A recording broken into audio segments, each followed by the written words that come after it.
কোণের বাড়ি গিয়ে আমি পা ফেলার জায়গা পাচ্ছি না, কারণ আশার ভাইয়ার সাথে সুমি আপুর ননদের বিয়ে, মানে দুলা ভাইয়ের বোনের বিয়ে, আর আমি আজ সেখানেই।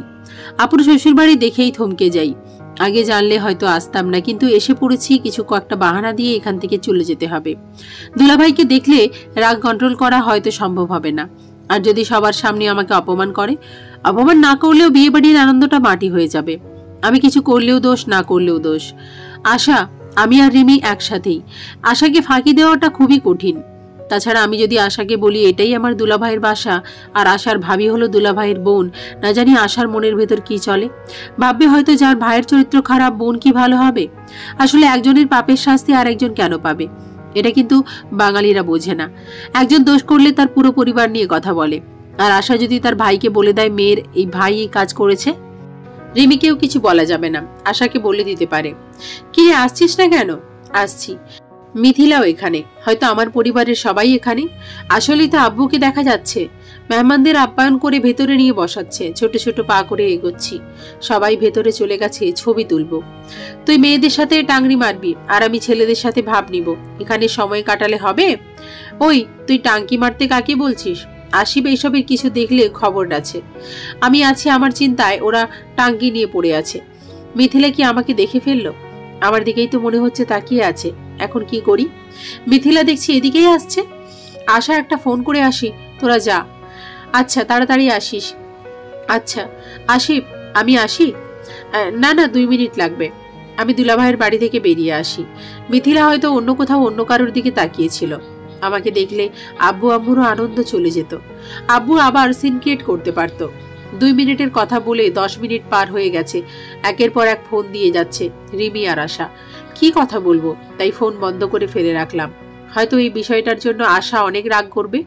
শুধু আশা না, আশার আব্বু আম্মু শুনলেও রাগ করবে, কিন্তু আমি কিছু করতেও বলতে পারবো না।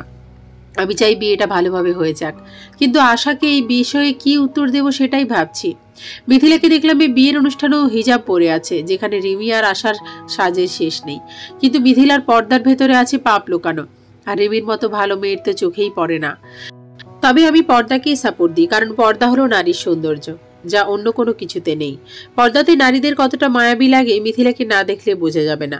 হয়তো মিথিলা জীবনে কিছু ভুল করে ফেলেছে, জানি না সেই ভুল থেকে ফিরে এসেছে কিনা। রিমি আশার থেকেও মিথিলাকে শুধু পর্দার কারণে সুন্দর লাগছিল। আশা হয়তো বিয়ে বাড়িতে বলতো, আশিব দেখ মেয়েটাকে কতটা মায়াবী লাগে, তুই কিন্তু এই মেয়ের সাথে খারাপ কিছু করবি না। এইসব মেয়েদের সম্মান করতে হয়, টাংরি মারার জন্য ছল্টু বল্টু টাইপের মেয়ে খুঁজ। কিন্তু কে জানবে এই মায়াবী চেহারাটাই অভিনয় জগতের শ্রেষ্ঠ অভিনেত্রী। ভাবছি আমার এরকম ভাবে এসে পড়ার কারণে হয়তো রিমির বিয়ের অনুষ্ঠানে মন বইছে না। আর আশা মনে মনে বলছে, আজ আমাকে পেয়ে নেক খবর বুঝাবে। সারাদিন বাইরে বাইরে কাটিয়ে সন্ধ্যার দিকে বাসায় গেলাম। যাওয়া মাত্রই দেখি রিমি আশা বসে আছে, চেহারায় আগুন ফুটে উঠেছে। কিছুটা ভয়ই পেলাম, কিন্তু যে করেই হোক নিজেকে বাঁচাতে হবে। 2 মিনিটের কথা বলে কই গেছিলি? রিমি, আমার একটা কাজ ছিল, খুবই গুরুত্বপূর্ণ। রাখ তোর কাজ, তোর জন্য আমাদের কত কথা শুনতে হয়েছে জানিস। আর বিয়েটা পানসে গেছে। কই গেছিলি সত্যি করে বল। আমার জন্য কে কথা শুনিয়েছে আর পানসে যাবে কেন? আমি তো বুঝছি না। আব্বু আম্মু বলছে আমরা নাকি তোর সঙ্গে ঝগড়া করেছি, তাই তুই রাগ করে চলে গেছিস। আচ্ছা, আঙ্কেলকে আমি বুঝিয়ে বলবো। আঙ্কেলকে পরে বুঝাস, এখন আমাদের কি বোঝা। কোন মেয়ের সাথে দেখা করতে গেছিলি? রিমি, তুমি আমাকে সন্দেহ করছো? হ্যাঁ বল, কার সাথে দেখা করতে গেছিলি? নয়তো বিয়ে বাড়িতে না ঢুকেই চলে আসলি কেন? আসলে রিমি, আব্বুর হার্ট অ্যাটাক হয়েছিল। ভাবি বলল শহরেই আব্বুকে নিয়ে এসেছে, তাই আমি আব্বুকে দেখার জন্য চলে আসি।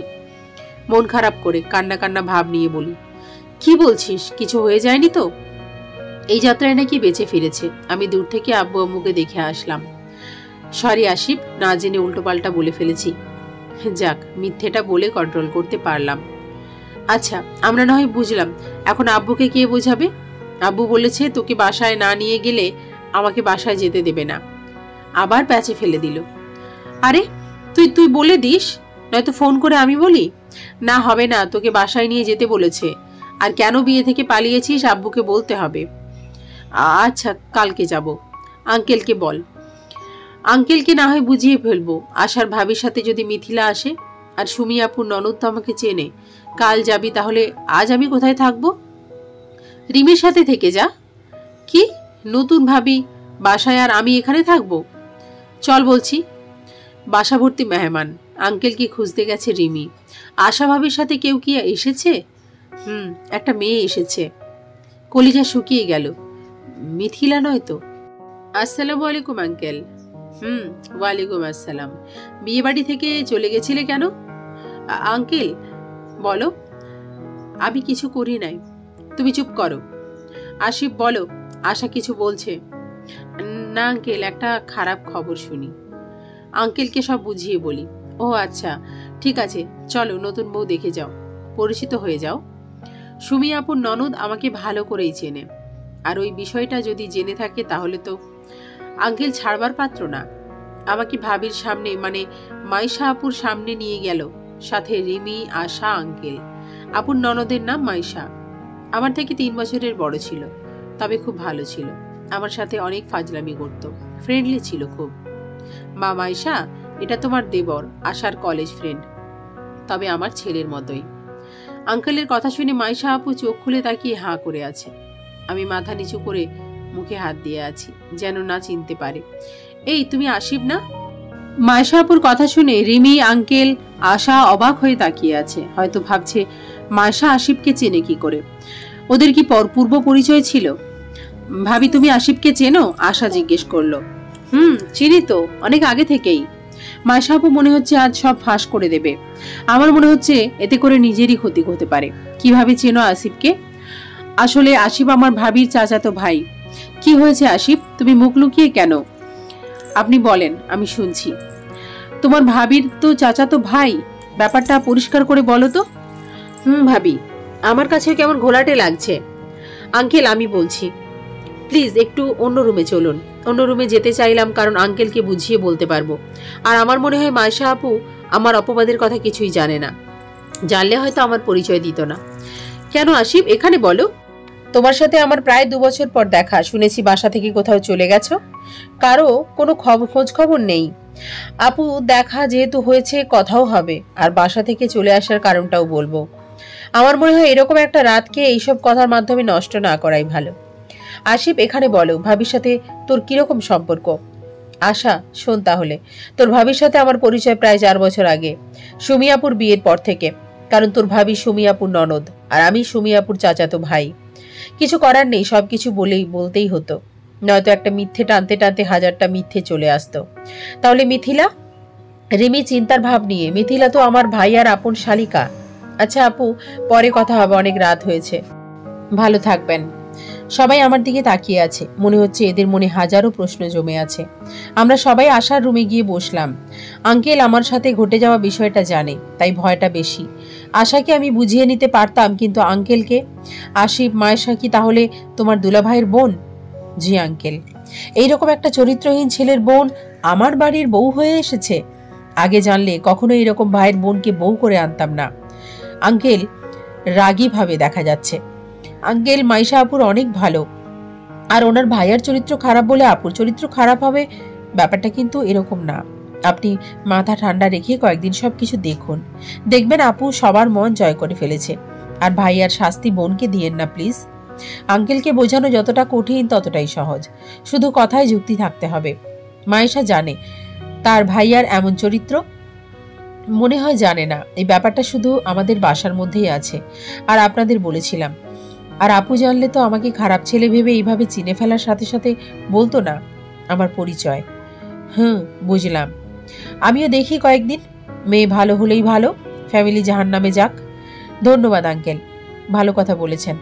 আপুর ফ্যামিলি আপনার সংসার করবে না, আপুই করতে হবে। আসিফ, আমি কি ভাবিকে এইসব বলবো? তার ভাইয়ার চরিত্র, তোকে বাসা থেকে বের করে দেওয়া? না বলিস না, কারণ এ কথা শুনলে আপুর চোখে তার ভাই ছোট হয়ে যাবে। ছোট হয়ে যাবে তোদের কাছে আপু নিজেই, যার অন্যায় সেই ভোগ করবে। আচ্ছা ঠিক আছে, এখন কাউকে কোনো কিছু বলার দরকার নেই। যদি মায়েশা জিজ্ঞাসা করে আসিফের চলে আসার কারণ জানিস না, বলবি আমাদের এখানে বলেনি। ওকে আব্বু। আচ্ছা আঙ্কেল, অনেক রাত হয়েছে, বাসায় যেতে হবে। আঙ্কেল বিয়ের বেজাল পর্যন্ত আমি আর আসছি না, আপুর ফ্যামিলির কেউ দেখলে প্রবলেম হতে পারে। আচ্ছা সাবধানে যেও। আশাদের বাসা থেকে রিমিদের বাসায় যেতে 5 মিনিটের রাস্তা, তাই হেঁটেই চলেছি। আশিফ, তোমার বিয়েবাড়ি থেকে চলে আসার কারণটা তাহলে এটাই ছিল? রিমি জিজ্ঞেস করলো। এটাই। আব্বুকে মিথিলাকে দেখতে পেয়েছিলাম, আর সুমি আপুর শ্বশুর বাড়িতে আমি চিনতামই। আমাকে বললে না কেন? সরি রিমি, মিথ্যেটা বলার জন্য। আমি চাইনি আমার জন্য তোমার বিয়ের আনন্দটা নষ্ট হয়ে যাক। তোমার মনে হয় তোমাকে ছাড়া বিয়েতে খুব আনন্দে কাটিয়েছি? জানি না, তবে আমার কিছু করার ছিল না। এখন ভয় হচ্ছে আঙ্কেল, আশা আর মাইশা আব্বুকে নিয়ে। ওরা ঠিকঠাক থাকলেই হয়। আশিফ, বলো। আব্বুকে বলে রাখি আমি তোমাকে ভালোবাসি। হঠাৎ এই কথা কেন বললে? আমাকে বাসা থেকে বের করার বুদ্ধি করছো? আমরা এখন অনেক ছোট, হয়তো ঘটনাগুলো অনেক বড় করে দিয়েছে। যদি আব্বু কারোর সাথে আমার বিয়ে ঠিক করে ফেলে, যদি তোমাকে না পাই, বাঁচব না আমি। কত ভালোবাসে মেয়েটা। আমি এখনো রিমির ভালোবাসার কোনো রেসপন্স দিইনি, খারাপ নজরে তাকাইনি, কারণ রিমি আমার নাও হতে পারে। শুধু ভালোবাসা সবসময় জয়ী হয় না, তার সাথে সমতা থাকতে হয়। টাকা পয়সা, নামের ডাক আমার কিছুই নেই। ওগুলো ভেবে চোখের কোণে পানি জমে গিয়েছে। এরকম কিচ্ছু হবে না, শুধু আমাকে কিছু একটা করতে দাও।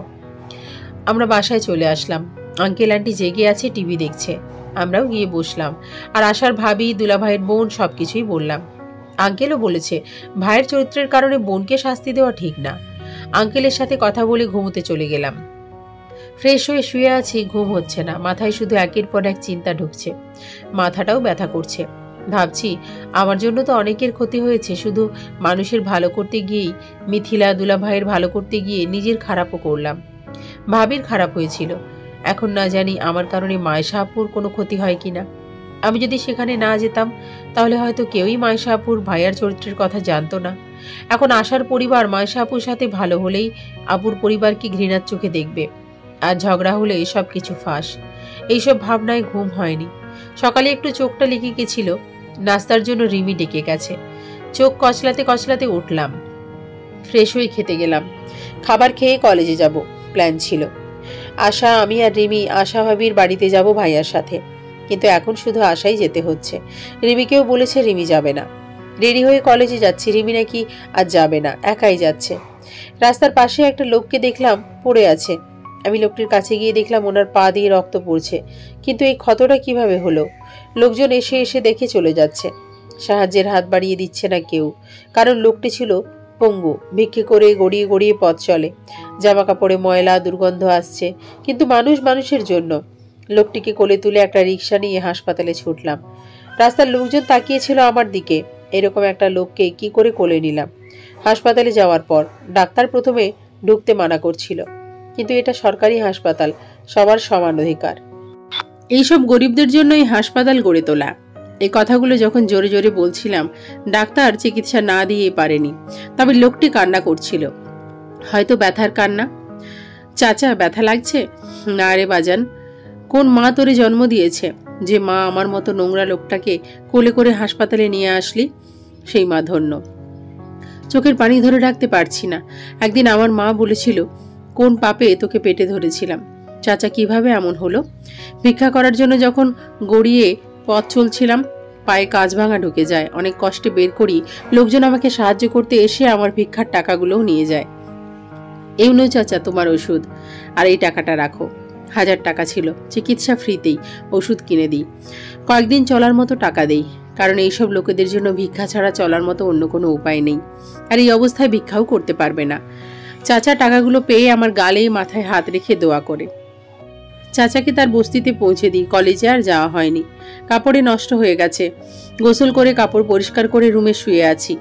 রিমি আসলো। আজ কলেজে যাওনি? না, ভালো লাগছিল না।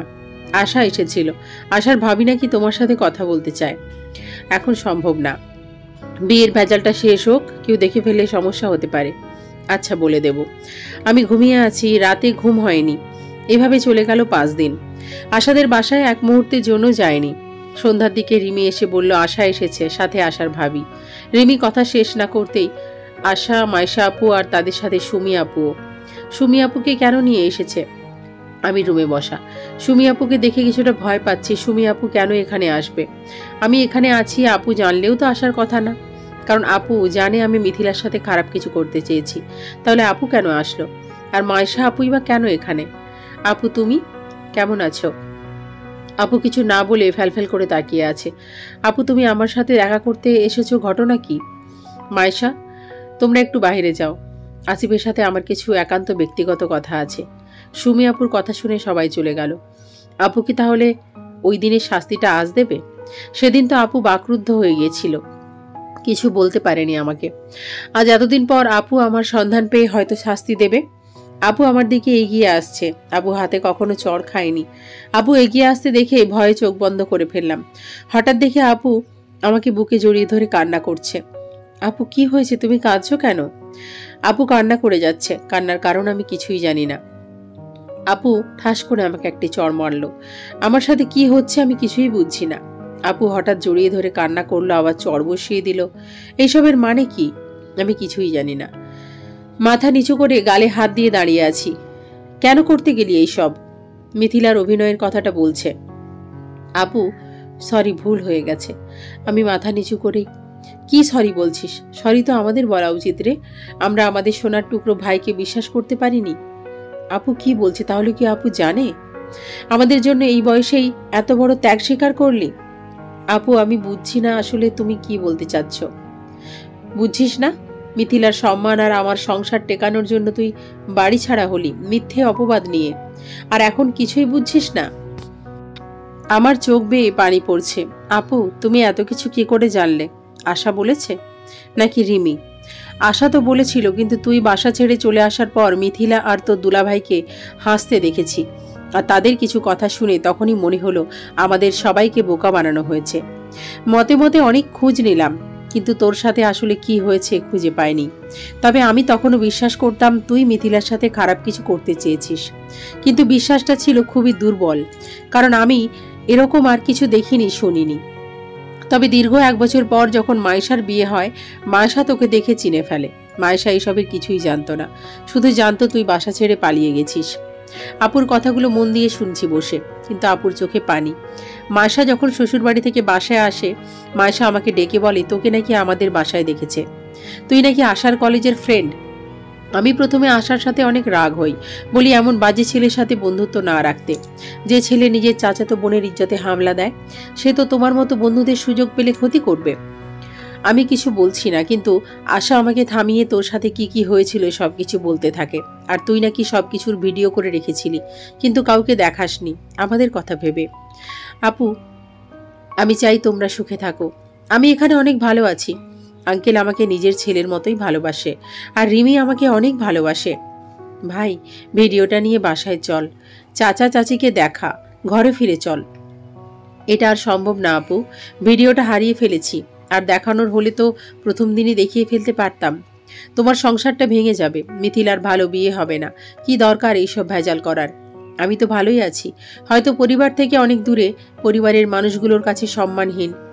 ভাই তুই জয়ী হলি আমাদের প্রতি ভালোবাসায়, আর আমরা স্বার্থপর হয়ে আছি। আপু একবার ভাবো তো, চাচা মারা গেছে, তোমাদের চলতে কি না সমস্যা হয়? তোমার নতুন সাজানো সংসার, আর মিথিলারও বিয়ে হয়নি। আমি যদি সবকিছু বলে দিতাম কিংবা দেখিয়ে দিতাম, তোমাদের পরিবারের কি অবস্থা হতো? আব্বু আম্মুর চোখে মিথিলা খারাপ হয়ে যেত, ভালো বিয়ে দিতে পারতো না, তোমার সংসারে অশান্তি হতো, আমাদের পরিবার থেকে আলাদা হয়ে যেত। কিন্তু আমি তোমাদের কাছে যেই ভালোবাসা পেয়েছি, সেই ভালোবাসার কাছে আমার এই স্যাক্রিফাইস কিছুই না। কিন্তু আমি পারছি না তোর কষ্টগুলো দেখতে। চাচা চাচি এখনো তোর কথা শুনতে পারে না। আপু কান্না করো না, সব ঠিক হয়ে যাবে, দেখো শুধু সময়ের অপেক্ষা। আর দুলাভাই আর মিথিলার সাথে খারাপ ব্যবহার করো না, ওরা হয়তো ভুল করে ফেলেছে। ক্ষমা মহৎ গুণ, ক্ষমা করে দিও। তোমাদের কথা বলা হয়েছে? মায়েশা আপু সাথে রিমি, আশা? আসো। মায়েশা আপু এখন জানে না তার ভাইয়ার চরিত্রের দাগ, কারণ আপু আর আশার পার্সোনাল ভাবে কথা হয়েছিল। অনেকদিন পর ভাইকে দেখে সহ্য করতে পারে নাই বুঝি, কান্না করে দিয়েছ? মায়েশা আপু সুমি আপুকে বলছে। আচ্ছা কি এমন কথা বললে আমাদের বাইরে যেতে হলো? অনেক কথাই বলার ছিল। তো আসিফ বাসায় যাচ্ছে কবে? এখন না, রাগ করে যখন এসেছি একটা কিছু করেই বাসায় যাব। আর মায়েশা আপু প্লিজ, আমি যে এখানে আছি কাউকে বলো না, দুলাভাই কেউ না, মিথিলা কেউ না। আচ্ছা ঠিক আছে, তুমি কিন্তু আশার সাথে আমাদের বাসায় যাবে, ভয় পেও না, কাউকে বলবো না। আচ্ছা আপু ঠিক আছে। আচ্ছা ভাই রাত হয়ে যাচ্ছে, আমরা তাহলে আজ যাই। সুমি আপু অশ্রুসিক্ত নয়নে বলল, ছোট করে বললাম, থেকে যাওয়ার কথা বলার মতো সাহস আমার নেই। কি বলো, খাবার রেডি করে ফেলেছি, খেয়ে যাবেন। রিমির কথা শুনে আমি অনেক খুশি হলাম। আপুদের খালি মুখে যেতে হবে না। আরে না, এমনি অনেক সময় হয়ে গেছে, কারো কোনো কথা শুনছি না। রিমি, আশা, সুমি আপু, মাইশা আপু সবাই খাবার শেষ করে চলে গেল। ভাবছি এখন হয়তো আপু মিথিলাকে দেখতে পারবে না দুলাভাইকে দেখতে। কেন যে আশা বলতে গেল আশাকে কাল কলেজেই ধরবো। পরের দিন কলেজে আশার সাথে দেখা হতেই, আশা তুমি কাজটা ঠিক করনি, আপুকে কেন এইসব বলেছ? আপু তোমার নামে উল্টাপাল্টা বলছিল তাই। বলতো, এখন তো আপুর চোখে নিজের স্বামী আর আদরের বোন খারাপ হয়ে গেল। তোমাকে নিয়ে এত খারাপ ধারণা ছিল, তাতে কোনো সমস্যা নেই। এখন স্বামী আর বোন খারাপ হয়ে যাবে সেই চিন্তা করছো? আমাদের হাতে যদি প্রমাণ থাকতো, তোমার আশা না করেই সবকিছু পরিষ্কার করে দিতাম। আশা রাগী কণ্ঠে বলল। আশা শোনো, সবকিছুতেই জয়ী হতে হয় না, কিছু ত্যাগে অসামান্য প্রশান্তি পাওয়া যায়। আমি সেই আনন্দ, সেই প্রশান্তি খুঁজে পাচ্ছি। ভোগে ত্যাগেই শান্তি। অবশ্য ঠিক আছে, কিন্তু তোমার মতোই কেউ এমন ত্যাগ করবে না। অন্য কেউ হলে হয়তো করতোও না। এই পৃথিবীতে অনেক মহামানব আছে, মানুষের ভালোর জন্য নিজের জীবন ত্যাগ করে দিয়েছে। আমি তো সামান্য একটা ত্যাগ করেছি। বুঝেছি, তোমার সাথে কথায় পারবো না, ক্লাস করবে চলো। কথা না বলে ক্লাস করতে চলে গেল আশা। রিমি আজও কলেজে আসেনি। ক্লাস শেষ করে বাসায় চলে গেলাম। তারপর ফ্রেশ হয়ে আঙ্কেলের অফিসে একটা বড় ভাই আছে, রাতুল নাম। তবে আমাকে অনেক ভালোবাসে। কোনো কাজে আটকে গেলে রাতুল ভাই দেখিয়ে দেয়। কাজের ফাঁক পেয়ে রাতুল ভাইয়ার কাছে ছুটলাম। রাতুল ভাই আমাদের অফিসের এক আপুকে ভালোবাসে, কিন্তু বলতে পারে না। রাতুল ভাইয়া একটু চাপা স্বভাবের লাজুক টাইপের ছেলে। ভাইয়ার সাথে কথা বললেই মনে আনন্দ লাগে, তাই প্রতিদিন সুযোগ পেলেই চলে যাই ভাইয়ার কাছে। রাতুল ভাই ফ্রি হলে আমার কাছে আসে। ভাইয়া কি করছেন? আরে আসিফ, আরে বসো। বসতে বসতে আর কি, লেখার দেখার জন্য চোখ রেখে আজ নীলাকে প্রপোজ করব। রাতুল ভাইয়ের কথা শুনে আমি অবাক। যেই ভাই নীলা আপুর সামনে দাঁড়াতে পারে না, উনি নাকি প্রপোজ করবে? ভাইয়া সবকিছু ঠিক আছে তো? দেখো তো লেখাটা কেমন হচ্ছে। হে চরম, এইটা পড়ার পর নীলা আপু আপনার লেখার প্রেমে পড়বে নিশ্চিত। সত্যি? রাজি হলে যা খেতে চাইবো সব পাবি। লেখা তো শেষ, কখন দেবে? এই যে আপু, ফ্রি মনে হচ্ছে, যাও এখন দিয়ে আসো। নীলা আপু রাতুল ভাইয়ার সামনের টেবিলেই বসে। যা দিয়ে আয়।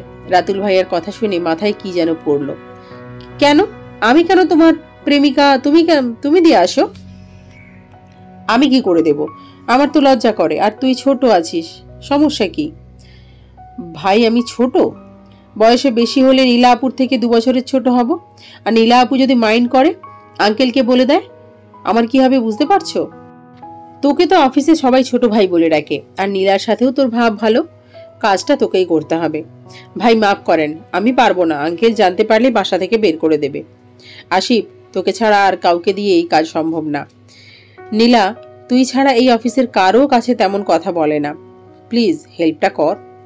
আচ্ছা, এত করে যখন বলছেন দেন, যা হবার হবে। ধন্যবাদ আসিফ। কাগজটা নিয়ে নীলা আপুর কাছে গেলাম উত্তেজিত হয়ে। আপু আসতে পারে? আরে আসিফ, তুমি আসো। নীলা আপু হাস্যোজ্জ্বল মুখ নিয়ে কাগজটা দেওয়ার পর সেই হাসিটা থাকে কিনা কে জানে। আপু কেমন আছেন? ভালো। আসিফ কিছু বলবে? না মানে এটা আপনার জন্য। কি এটা? প্রেমপত্র। হ্যাঁ অথবা না বললেন দয়া করে। আঙ্কেলকে বলবেন না প্লিজ।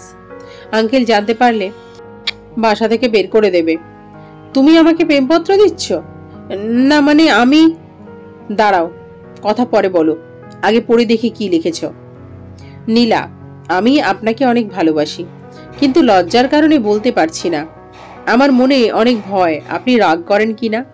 নীলা আপু এটুকু পড়ে আমার দিকে তাকালো। আমি অপরাধীর মতো দাঁড়িয়ে আছি, তবে আজ সাহস জুগিয়ে বলে দিলাম, এখন আপনি আমার ভালোবাসার মূল্য দিবেন নাকি দিবেন না, এটা আপনার ব্যাপার। আপু আবার তাকালো। আপু শেষ করেন। শেষ করতে হবে না, যা বুঝার বুঝে নিয়েছি।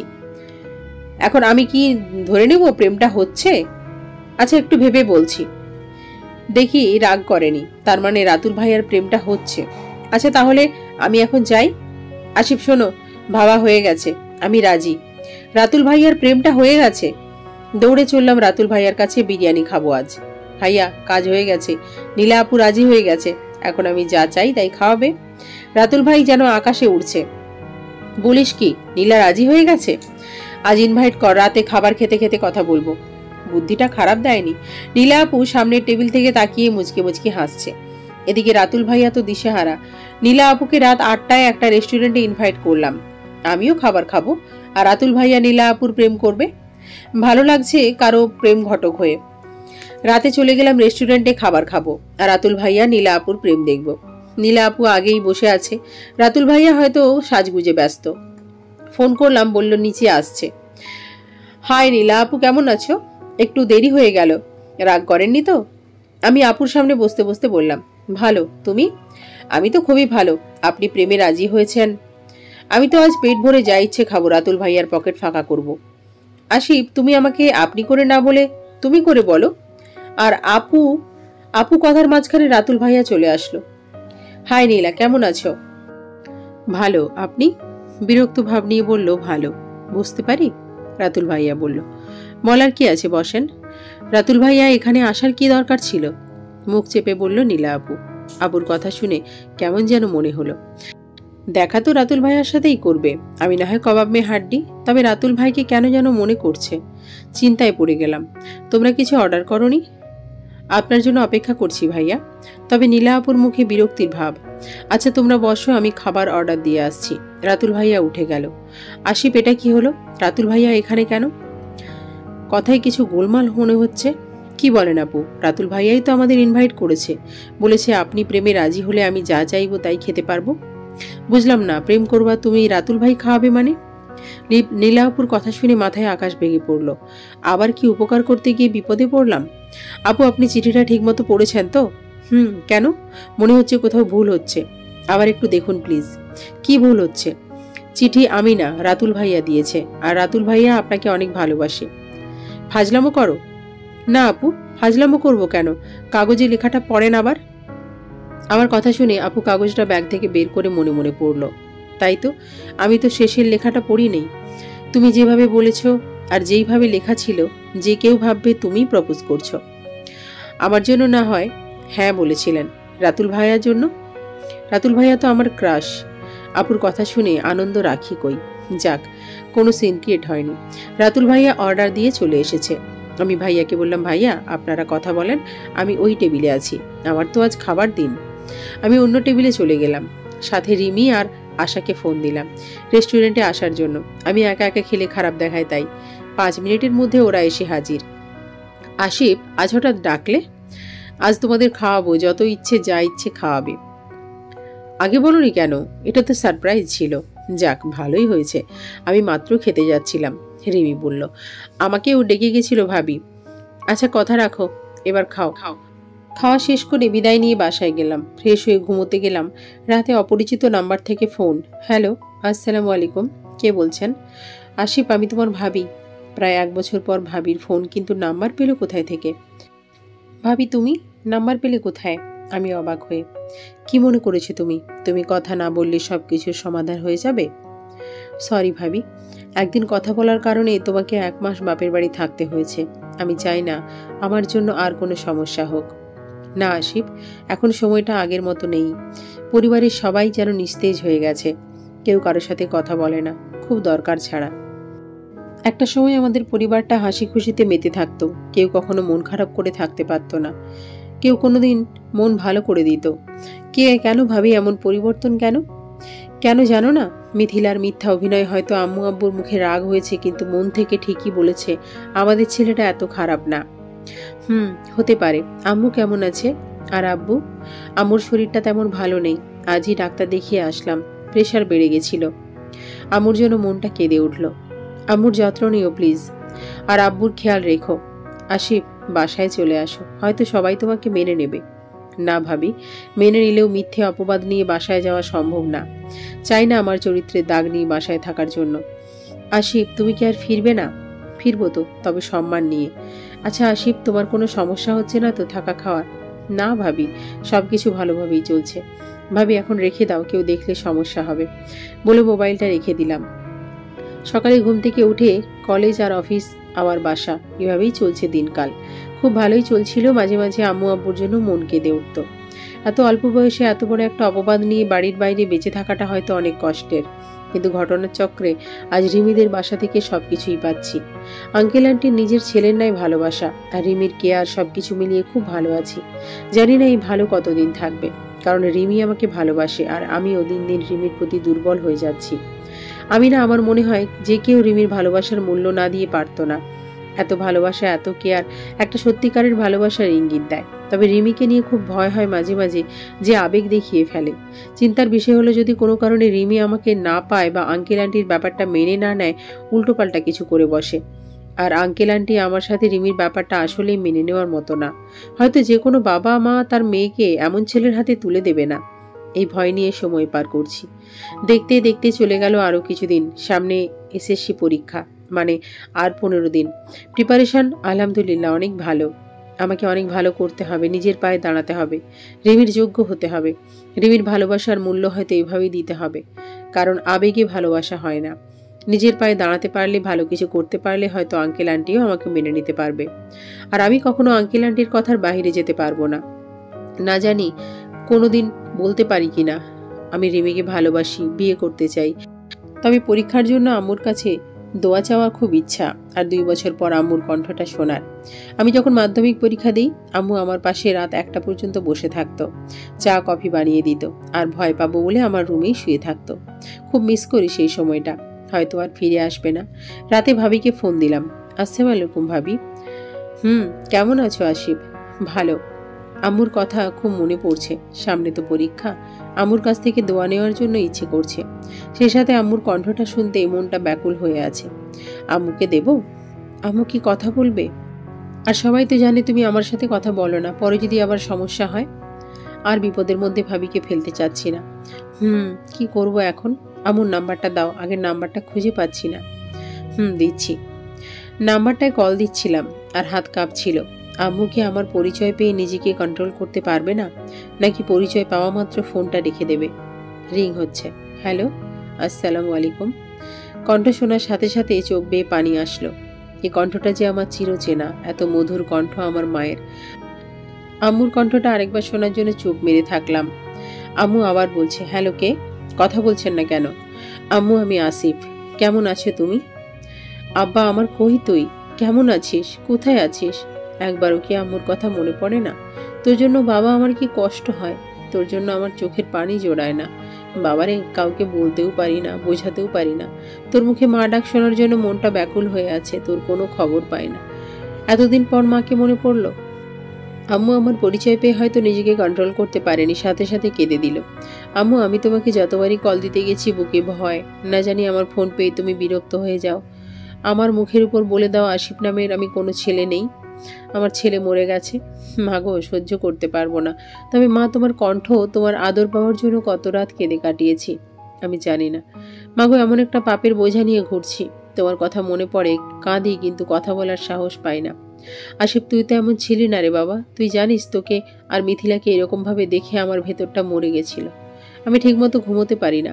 রাতে স্বপ্নে কান্নার আওয়াজ পাই, তোর কণ্ঠের মতো বলে, মা আমি এমন করিনি, আমাকে বুকে কেড়ে নাও।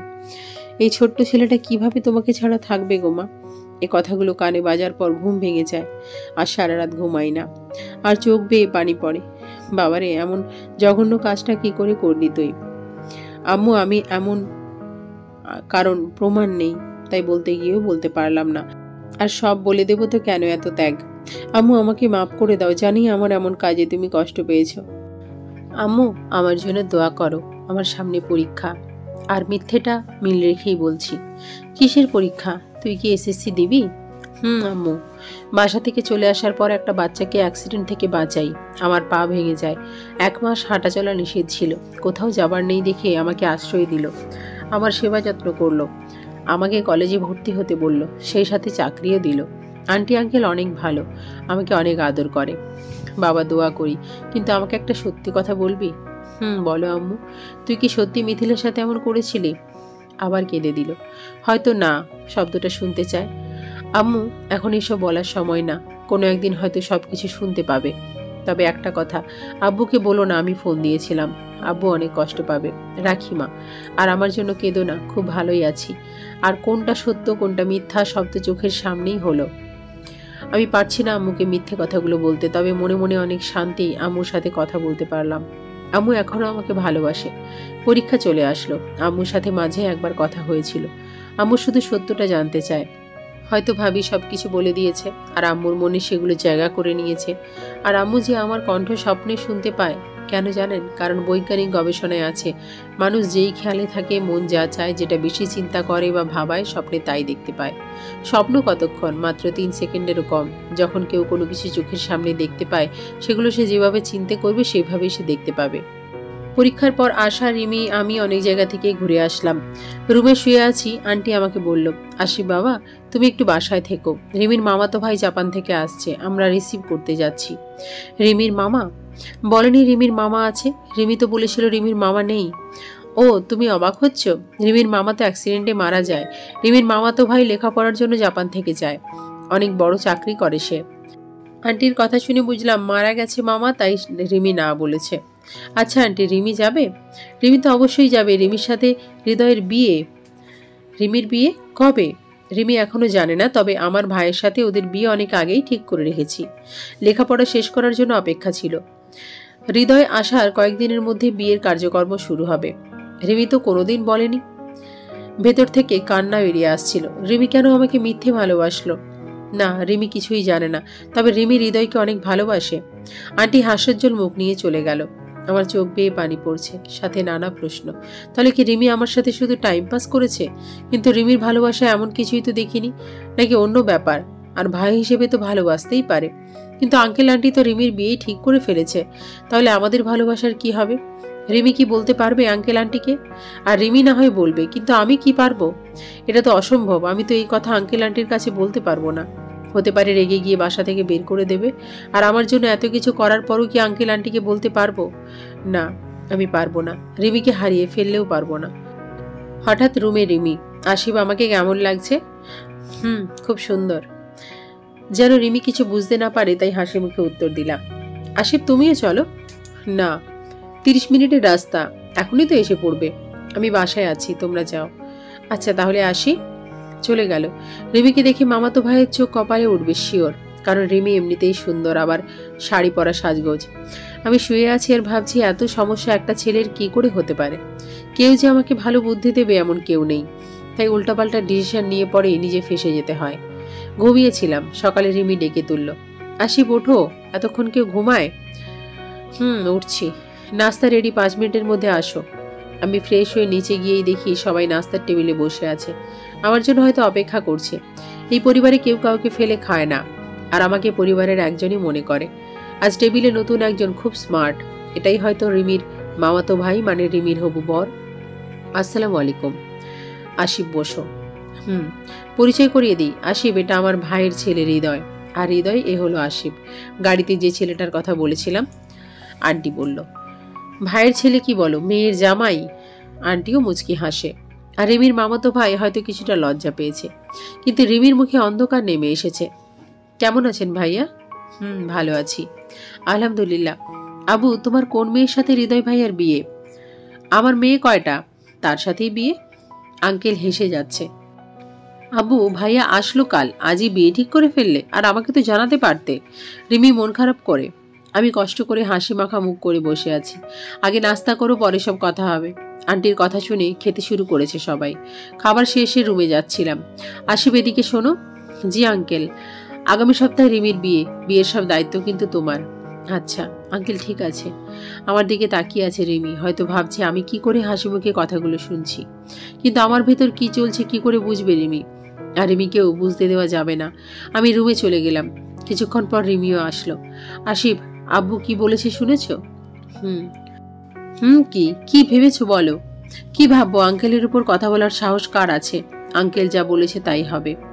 ভেতরটা ফেটে যাচ্ছিল, তারপরও বাহির ঠিক রেখে বলেছি। মানে আমাদের এতদিনের ভালোবাসার কি হবে? যাই হয়ে যাক, আঙ্কেল আন্টির মনে কষ্ট দিতে পারবো না। আর পাত্র হিসেবে আমার থেকেও তোমার মামাতো ভাই অনেক গুণ ভালো। তাছাড়া আমার শর্ত ছিল আঙ্কেল আন্টি যা বলে তাই হবে। কথাগুলো বলতেই চোখের কোণে পানি জমে গেল, কারণ আমিও তো রিমিকে ভালোবাসি, অনেক ভালোবাসি, কিন্তু রিমির পরিবার থেকে বেশি নয়। ও তাই? তুমি ভাবছো আব্বুকে বললে আব্বু রাগ করে তোমাকে বাসা থেকে বের করে দেবে আর তোমার ভবিষ্যৎ বরবাদ? তোমার কাছে আমার ভালোবাসা কিছুই না? তোমাকে নিয়ে শত স্বপ্ন বোনা এগুলোর কোনো মূল্যই নেই? তুমি তো স্বার্থপর, নিজের স্বার্থটাই খুঁজে বের করলে।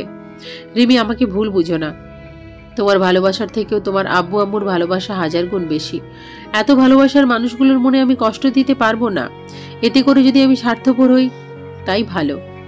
চোখের পানি লুকিয়ে বললাম, জানি রিমি এগুলো সহ্য করতে পারছে না, তবে খুব ভয় করছে রিমি রাগে উল্টোপাল্টা কিছু না করে বসে।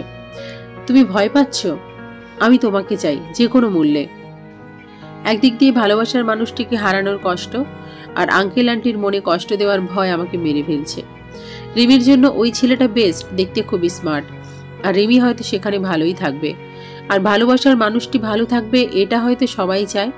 সারাদিন রিমিকে মনমরা লাগছিল, হয়তো আঙ্কেলকে বলতে গিয়েও বলতে পারেনি।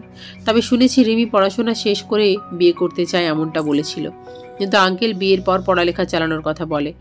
এর মাঝে রিমির মামাতো ভাইয়ের সাথে কয়েকবার কথা হয়েছে। নিজেকে হাসি খুশি রাখার চেষ্টা করেছি। রাতে আশা আসলো। আশিফ, কি শুনছি এইসব? সবকিছুই সত্য শুনছিস। তুই আর রিমি আঙ্কেলের কাছে যা, সবকিছু খুলে বল। আঙ্কেল তো তোকে অনেক ভালোবাসে, কথা না রেখে পারবে না। আমাকে দিয়ে হবে না আশা। আচ্ছা, আমাকেই কিছু করতে হবে। কি করবি? বিয়ে আটকাবো। কিভাবে? দেখতে থাক। আশা রিমিকে খুঁজতে লাগলো। রিমিকে কিছুক্ষণ আগে রুমে শুয়ে কাঁদতে দেখেছি। আবার আমার রুমে রিমি, আশা আর হৃদয় ভাইয়া, মানে রিমির মামাতো ভাই। ভাইয়া, আপনাদের একসাথে করেছি একটা গুরুত্বপূর্ণ কথা বলার জন্য। আশা হৃদয় ভাইয়াকে বলল, কি কথা বলো? ভাইয়া, আপনি কি চান এই বিয়ের কারণে রিমি উল্টাপাল্টা কিছু করে বসুক? না, কখনো না। কেন এই কথা বলছো? ভাইয়া, 2 বছর ধরে আশিফ আর রিমি একে অপরকে ভালোবাসে। আশিফের বর্তমান অবস্থা তো জানেনি। আশিফ আঙ্কেলকে কিছু বলতে পারবে না। আপনি কিছু একটা করুন প্লিজ। বিয়েটা ঠিক হয়ে গেছে, আমি কি করতে পারি বলো? হৃদয় ভাইয়া মনে হচ্ছে নরম মনের মানুষ। আপনি বিয়েটা ঠেকিয়ে দিন প্লিজ। দুটি মনের ভালোবাসা ভাঙবেন না প্লিজ। তা না হয় আটকিয়ে দিলাম, কিন্তু রিমির মতো এত সুন্দরী মেয়ে আর পাবো কই? কেন, আমি তো আছি। আশা কথাটা বলেই লজ্জায় জিহা চেপে ধরল। আশা আর রিমি সুন্দর আর গুণের দিক থেকে কেউই কার থেকে কম নয়। তুমি থাকলে আমি রাজি। দোস্ত, রাজি হয়ে যা প্লিজ। হৃদয় ভাইয়া অনেক ভালো ছেলে, আর তোর তো কেউ নেই, তাই না? রিমির মুখে হাসি ফুটে উঠল, সাথে আমারও। তাহলে তুই রাজি হয়ে যা। আমি তো রাজি আমার বেষ্টুকে ভাবি বানাতে। হৃদয় ভাইয়ার একটা ডিসিশন, একটা ভালোবাসা অটুট রইল। আর আশা তো অবাক করে দিয়েছে আমাকে। তবে হৃদয় ভাইয়া বড় মনের মানুষ, ভাবতেই হবে। আমার কাছে আশা হৃদয় ভাইয়ার কেমিস্ট্রি অনেক ভালো হবে মনে হচ্ছে, কারণ দুজন দুটি রাইট ডিসিশন দিয়েছে। এখন দেখার বিষয় হলো বিয়েটা আটকায় কিভাবে। হৃদয় ভাইয়া কি পারবে আঙ্কেলকে বোঝাতে? রিমির মনে আনন্দ, সাথে আমারও, কিন্তু চিন্তার বিষয় আঙ্কেল আন্টিকে মানাবে তো? হৃদয় ভাইয়া কি ভেবে রেখেছে কে জানে।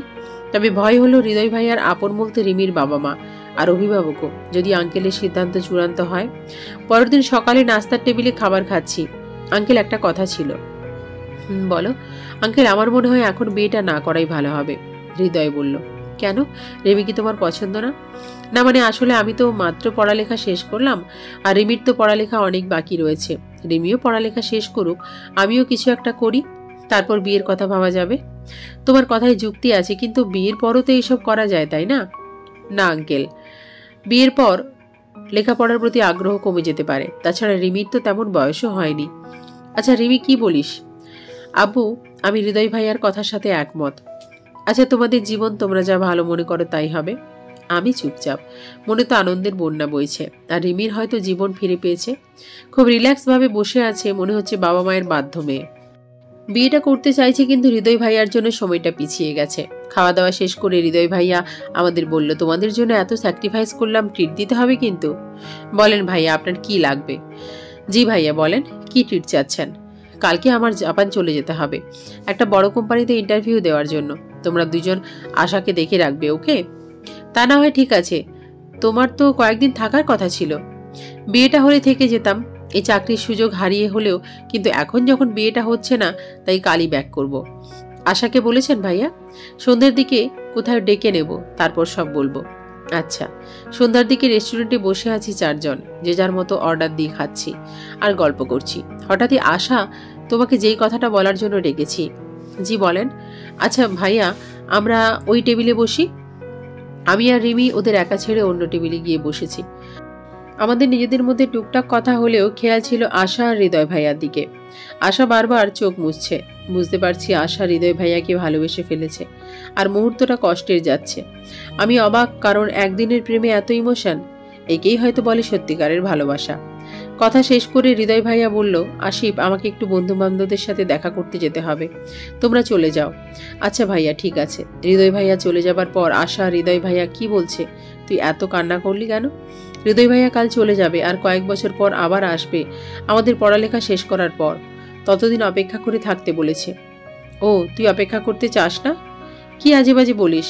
কালকে প্রেম হলো, আর তুই জানিস এটাই আমার প্রথম প্রেম। তোর চক্করে পড়ে কত স্বপ্ন, বিএফের সাথে ঘুরবো, রেস্টুরেন্টে দেখা করব, কিন্তু দেখ এইসবের কিছুই হলো না।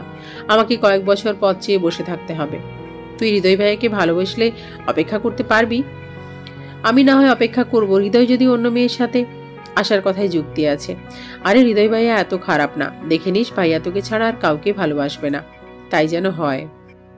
সকালে নাস্তার টেবিলে হৃদয় ভাইয়া, আঙ্কেল আন্টি, আমার কালকেই একটা বড় কোম্পানিতে চাকরির ইন্টারভিউ আছে, আজই জাপান ব্যাক করতে হবে। কি বলিস, এক সপ্তাহ থাকতে পারলি না, আজই চলে যাবি? এই চাকরিটা আমার জন্য অনেক গুরুত্বপূর্ণ, এটা না পেলে আমার লেখাপড়ার বিফলে যাবে। আচ্ছা, কখন যাবি?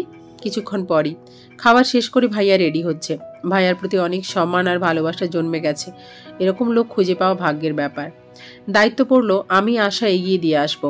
আমি ড্রাইভ করা শিখে গেছি, মাঝে মাঝে আমি আঙ্কেলকে অফিসে নিয়ে যাই। আমি গাড়ি চালাচ্ছি, আমার পাশে রিমি, পেছনে হৃদয় ভাইয়া আর আশা। আশাকে বাসা থেকে নিয়ে নিয়েছি, ভালোবাসার মানুষটাকে একটু এগিয়ে দিয়ে আসুক। হৃদয় ভাইয়া আশাকে প্রমিস করেছে অন্য কোনো মেয়ের দিকে তাকাবেও না, আর যত রাতারাতি সম্ভব দেশে এসে সব কিছু ঠিকঠাক করে বিয়েটা করে নেবে। তবে আমার আর রিমির যতদিন হচ্ছে না ততদিন হৃদয় আর আশাও করতে পারবে না, আর আমার কিছু একটা না করা পর্যন্ত ভাইয়া দেশে আসতে পারবে না। ভাইয়াকে বিদায় দিয়ে আসলাম, সাথে আশাকে 2বার টিস্যু কিনে দিতে হয়েছে। কয়েকদিন পর খবর পেলাম ভাইয়া চাকরি পেয়েছে। আশা তো অনেক খুশি। উড়াধুরা খাওয়ার প্রস্তাব, এইসব খাওয়ার প্রস্তাব মিস করি না। রেস্টুরেন্টে আজ দুপুরেই বসে খাচ্ছি, এমন সময় আম্মুর ফোন। আম্মুর নাম্বার বেজে ওঠার সাথে সাথে মনটা আনন্দে নেচে উঠল। হ্যালো আম্মু, কেমন আছো? আশিফ, তোর বাবার অবস্থা বেশি ভালো না। কথাটা শুনে বুকের ভেতর হাতুড়ি দিয়ে কে যেন আঘাত করলো। কি বলো আম্মু, কি হয়েছে আব্বুর? তোর আব্বু স্ট্রোক করেছে, হাসপাতালে আনা হয়েছে। ডাক্তার বলেছে খুবই বাজে অবস্থা। একবার এসে তোর আব্বুকে দেখে যা আশিফ। মুহূর্তেই ভেতরটা নড়ে চড়ে উঠল। মনে হচ্ছে কি যেন একটা হারিয়ে যাচ্ছে। তাই আমি দেরি না করে রিমি আর আশার কাছ থেকে বিদায় নিয়ে আব্বুকে দেখার উদ্দেশ্যে বাসায় রওনা দিলাম। বাসে করে যাচ্ছি, মনে হচ্ছে যেন আজ সময়টা যাচ্ছে না। শুনেছি বিপদের সময় রাস্তা আগায় না, এটাই হচ্ছে আজ আমার সাথে। ভাবিকে ফোন দিলাম আব্বুর অবস্থা জানার জন্য। হ্যালো আশিফ, বলো। ভাবি, আব্বুর এখন কি অবস্থা? ভালো নেই। তুমি শুনেছো কোথা থেকে? আম্মু ফোন করে বলেছে। আমি আসছি। ফোন রেখে রাস্তার দিকে চেয়ে বসে আছি। আমার অন্য কোনো খেয়াল নেই, শুধু আব্বুর জন্য একটু পরপর বুকটা কেঁপে ওঠে। মনে হচ্ছে যেন মাথার উপর বটগাছের প্রচুর ঝড় যাচ্ছে, উপড়ে পড়বে। বাসা থেকে চলে যাওয়ার পরও কখনো মনে হয়নি আমার মাথার উপর ছায়া দেওয়ার মতো বটগাছটা আজ ছেড়ে যাচ্ছে। শুধু মনে হতো কোনো এক কারণে গাছের পাতাগুলো ঝরে গেছে, ইনশাল্লাহ আবার পাতা গজাবে। কিন্তু আজ এমন কেন হচ্ছে? অবশেষে হাসপাতালে এসে পৌঁছালাম। এক দৌড়ে হাসপাতালের ভেতরে গিয়ে প্রতিটি কেবিনে খুঁজতে লাগলাম। তারপর একটা রুমের দরজার কাছে ভাবিকে দেখতে পেলাম। এখানেই আব্বু থাকবে। রুমেই যাচ্ছিলাম, হঠাৎই মনে পড়লো আব্বুর শেষ কিছু কথা। তুই আমার ছেলে না, বাসা থেকে বের হয়ে যা, আর আমার সামনে কখনো আসবি না, আর আসলে আমার মরা মুখ দেখবি। আব্বুর কথাগুলো কানে বাজতে লাগলো। থমকে যাই, ভেতরে যাওয়ার সাহস পাচ্ছি না, তাই আবার পিছিয়ে গেলাম। ভাবিকে আবার ফোন দিলাম আব্বুর এখন কি অবস্থা জানার জন্য। আশিফ, তুমি কি আসছো? না ভাবি, একটু দেরি হবে। আব্বুর এখন কি অবস্থা? আব্বুর অবস্থা খুবই বাজে, আল্লাহ যদি না দিয়ে যায় বাঁচানো সম্ভব না। ভাবির কথায় ভেতরটা মোচড় দিয়ে উঠল। আমি আর কিছু ভাবতে পারছিলাম না, কোনটা ঠিক কোনটা ভুল। এখন সব মনে হচ্ছে শেষটা দেখা না হয় দেখেই যাই। আব্বুর রাগের মাথায় যতই কথা বলতে পারে, তাই বলি কি আমিও রাগ করে আব্বুকে দেখব না? এক দৌড়ে আব্বুর কেবিনে। আব্বুর মুখে অক্সিজেন লাগানো। আমাকে দেখে সবাই অবাক। পরিবারের সবাই আছে এখানে, মিথিলা, দুলা ভাই, সুমি আপু, ভাবি, ভাইয়া, সবাই। আব্বুর দিকে তাকিয়ে অনবরত চোখের পানি ঝরছে। আব্বু আমাকে দেখে আম্মুকে হাত দিয়ে ইশারা করে বলছে আমি যেন চলে যাই। আব্বুর নাকি খুব কষ্ট হচ্ছে আমাকে দেখে। আম্মু কি বলবে চোখের পানি ফেলছে, আর আমাকে বলল বেরিয়ে যেতে। আম্মু হয়তো ভাবছে এতদিন পর হয়তো আব্বুর মনে কোনো রাগ অভিমান নেই, কিন্তু আম্মু তো মায়ের স্নেহ আর আমাকে দেওয়া মিথ্যে অপবাদের সাক্ষী। কি করে বুঝবে আমি নির্দোষ ছিলাম? আমার খুব কষ্ট হচ্ছিল, বুকের ভেতর অসম্ভব ব্যথা লাগছে। ভাইয়া আমার গালে চড় বসিয়ে দিয়ে, এই তুই এখানে কেন এসেছিস? তোর জন্য আমাদের পরিবারের আনন্দটা চলে গেছে। আব্বুর এই অবস্থায় কেন জানিস? তোর মতো ছেলেকে জন্ম দিয়ে অনুতপ্ত, যার কারণে আব্বুর আজ স্ট্রোক করেছে। আমি মাথা নিচু করে আছি, আমার যে কিচ্ছু বলার নেই। বেরিয়ে যা, তোকে দেখে আব্বুর অনেক কষ্ট হচ্ছে, দেখছিস না? 2 বছর ধরে তো কষ্ট পেয়েই যাচ্ছে, শেষ বেলায় একটু সুখ দে। আর আসবি না, আব্বু মরে গেলেও না। আসলে ভাইয়ার কথায় কান্না করছি না, কান্না করছি আব্বুর যেন কিছু না হয়। আব্বুকে যদি একটু জড়িয়ে ধরতে পারতাম, আর যদি বলতে পারতাম আব্বু আমি এইসব করিনি, আমার কাছে প্রমাণ আছে। আম্মুকে ভাবিকে কান্না করতে দেখেছি, মিথিলাকেও দেখছি মুখ ভার করে আছে। হয়তো ভাবছে আমাকে বাঁচানোর জন্য আসিফ কি অমানবিক যন্ত্রণা সহ্য করছে। আবার মুখে অন্ধকার, মনে আনন্দের জোয়ার বইতেও পারে। চোখে পানি, মনে ব্যথা নিয়ে হাসপাতালের গেট অতিক্রম করে বাস স্ট্যান্ডে বসে আছি। ফিরে যাবার শক্তি পাচ্ছি না। আব্বুর কাছে আবার যেতে মন ব্যাকুল হয়ে আছে। এমন সময় রিমি ফোন দিয়ে জানতে চাইলো, হ্যালো আসিফ, আঙ্কেলের কি অবস্থা? ভালো আছে তো? কি ব্যাপার, কান্না করছো কেন? আঙ্কেলের কিছু হয়ে গেছে? আব্বুর অবস্থা বেশি ভালো না রিমি। আব্বুকে দেখতে গেছিলাম, আব্বু আমার মুখ দেখতে চায় না, বের করে দিয়েছে। কিছুক্ষণ পর, এখন কি করবে? ফিরে আসছো নাকি? না, আমি ঠিক করেছি আমি ফিরবো না। আব্বুর এই অবস্থা দেখে আমি ফিরে যাব কি করে? বাস স্ট্যান্ডে বসে নীরবে চোখের জল ফেলছি। এমন সময় আমাদের পাশের বাসার এক আঙ্কেল আমাকে দেখতে পায়। আমি যত সম্ভব নিজে আড়ালে রাখা ট্রাই করছি। আসিফ না? জি আঙ্কেল, কেমন আছেন? ভালো, তুমি কাঁদছো কেন? শুনলাম রাগ করে বাসা ছেড়ে চলে গেছো। তোমার আব্বু তো তোমার জন্য অনেক কান্নাকাটি করে। আমি চুপ করে আছি। তোমার আব্বুর তো শরীর খারাপ, শুনে এসেছো বুঝি? আঙ্কেলের কথা শুনে আর নিতে পারছিলাম না, হাউমাউ করে কেঁদে দিলাম। কাঁদছো কেন আমাকে বলো। আঙ্কেল, আব্বুকে দেখতে গিয়েছিলাম। আব্বু আমার উপর রাগ করে আছে, আমাকে বেশিক্ষণ থাকতে দেয়নি, বের করে দিয়েছে। আঙ্কেল হয়তো এখনো আমার চলে যাওয়ার কারণ জানে না। বাড়ির পাশের লোকটা যদি না জানে তাহলে হয়তো অপবাদটা গোপন রাখা হয়েছে। কি বলো, তোমার আব্বু তো আমার সাথে দেখা হলেই তোমাকে নিয়ে অনেক চিন্তা করত, ছেলেটা কেমন আছে, কি করছে। তাহলে আজ এমন কেন করলো? আঙ্কেল আসল কাহিনী জানে না, তাই হয়তো এমন বলছে। আঙ্কেল, আমার পরিবারের সাথে একটা ভুল বোঝাবুঝি হয়েছে, এমন একটা ভুল যে ভুলের ক্ষমা নাই। অথচ এই ভুলটা আমি করিনি। এই ভুলের কারণে পরিবারের সবার কাছে ছোট হয়ে গেছি। কি এমন ভুল? না আঙ্কেল, এটা আমি বলতে পারবো না। যেদিন প্রমাণ সহ আসবো সেই দিনই বলবো। আঙ্কেল হাঁ করে তাকিয়ে আছে, কথার কোনো মানে খুঁজে পাচ্ছে না হয়তো। আঙ্কেল চলে গেল। অনেক রাত হয়ে গেছে। ভাবির কাছে ফোনে জানতে পারলাম আবু আগের থেকে অনেকটা ভালো। বুক থেকে পাথর যেন সরে গেছে। রাত 11টায় শেষ গাড়িটা ছাড়বে। ঠিক করলাম আব্বুর যখন অবস্থা আগের থেকে ভালো, এখানে থেকে কি করব? বাসায় যেতে পারবো না। রুটি খেয়ে রাতের খাবার সারলাম। গাড়িতে গিয়ে বসে আছি, আর 10 মিনিট পর গাড়ি ছাড়বে। যেতে ইচ্ছা করছে না। পরিচিত শহরে থাকার মতো সাহস আজ আমার নেই। খবর নেই কোনো বন্ধু বান্ধবদের। কত আড্ডা, খেলাধুলা, দুষ্টুমি, সবগুলোই স্বপ্নের মতো এখন। জানালা দিয়ে বাহিরে তাকিয়ে আছি, কে যেন আমার কাঁধে হাত রাখলো। আমি ঘাড় ফিরিয়ে দেখি আম্মু দাঁড়িয়ে আছে, সাথে ভাবি। আম্মুর চোখে জল। আসিফ, আমাকে মাফ করে দে। আমি মা হয়ে তোকে চিনতে পারলাম না, বিশ্বাস করতে পারলাম না তোর উপর। সুমি আর তোর ভাবি আমাকে সব বলেছে। না আম্মু, এমন বলো না প্লিজ। আমি জানি একদিন সবাই সত্যিটা জানবে। আবার আমি বাসায় ফিরে আসবো সম্মানের সাথে। ততদিন আব্বুর খেয়াল নিও। আমি কেমন মা, সন্তানের নির্দোষিতা প্রমাণ পেয়েও বাসার নিয়ে যেতে পারছি না। তুমি দোয়া করো, একদিন সব ঠিক হয়ে যাবে। বাস ছেড়ে দিচ্ছে। আম্মু, বাস ছেড়ে দিচ্ছে, বাসায় চলে যাও। আব্বু জানতে পারলে রাগ করবে। আম্মু আমার মাথায় হাত দিয়ে আদর করছে, আর অপলক চাহনিতে তাকিয়ে আছে। বাস ছেড়ে দিল, আম্মু চলে গেল। অবশেষে আম্মু আমাকে বিশ্বাস করলো, আদর করলো। মনে হলো আরো কয়েক বছর বাঁচার অনুপ্রেরণা পেলাম। ঢাকায় রিমিদির বাসায় যেতে রাত তখন 1টা। বেল বাজিয়ে বাসায় প্রবেশ করলাম। আঙ্কেল, আন্টি আর রিমি জেগে আছে। কতটা ভালোবাসে লোকগুলো আমাকে। আঙ্কেল আন্টি না বলে তাদেরকে গেলাম কেন, আর ওইখানে ঘটে যাওয়া সবকিছু জানতে চাইলো। আমিও সবকিছু বললাম। আঙ্কেল আন্টি শুনে বলল, পরের বার যখন বাসায় যাব প্রমাণ হাতে করে যেন যাই। আম্মুর সাথে মাঝে মাঝে কথা হয়। আব্বু এখন সুস্থ প্রায়। এদিক দিয়ে আমাদের পরীক্ষার রেজাল্ট বের হওয়ার চিন্তা। আজ দুপুর 12টায় রেজাল্ট পাবলিশ হবে। চাচাতো বোন মিথিলাও পরীক্ষা দিয়েছে, দোয়া করি ভালো রেজাল্ট করুক। সময় হয়ে গেছে, মোবাইলটা হাতে নিয়ে রেজাল্ট দেখার চেষ্টা। অবশেষে রেজাল্ট পেলাম। আলহামদুলিল্লাহ, অনেক ভালো রেজাল্ট করেছি। রিমি আশাও ভালো রেজাল্ট করেছে। আম্মুকে সাথে সাথে ফোন দিলাম। হ্যালো আম্মু, কেমন আছো? ভালো, তুই কেমন আছিস? রেজাল্ট কেমন হলো তোর? আলহামদুলিল্লাহ আম্মু, অনেক ভালো রেজাল্ট করেছি, জিপিএ 5 পেয়েছি। আলহামদুলিল্লাহ। আম্মু, মিথিলার রেজাল্ট কি? খুব জানতে ইচ্ছে করছিল। মিথিলা আমার থেকেও অনেক ভালো ছাত্রী, হয়তো জিপিএ 5ই পেয়েছে। তুই এই মেয়ের রেজাল্ট জেনে কি করবি, যে মেয়েটা তোর জীবনটা খেলার পুতুল বানিয়ে দিয়েছে? আম্মু এখন আর মিথিলাকে ভালোবাসে না, হয়তো দু চোখেই দেখতে পারে না। আচ্ছা আম্মু, সরি। বাসায় কিন্তু কাউকে বলো না, তাহলে জানবে তুমি আমার সাথে কথা বলো। আচ্ছা আম্মু, এখন রাখি, বন্ধু বান্ধব ফোন দিচ্ছে, কলেজে যেতে হবে। ভাবির কাছ থেকে মিথিলার রেজাল্ট জানার ইচ্ছে, ভাবিকে ফোন দেব। এমন সময় দেখি রিমি আমার রুমে হাজির, মুখে রাজ্যের হাসি নিয়ে।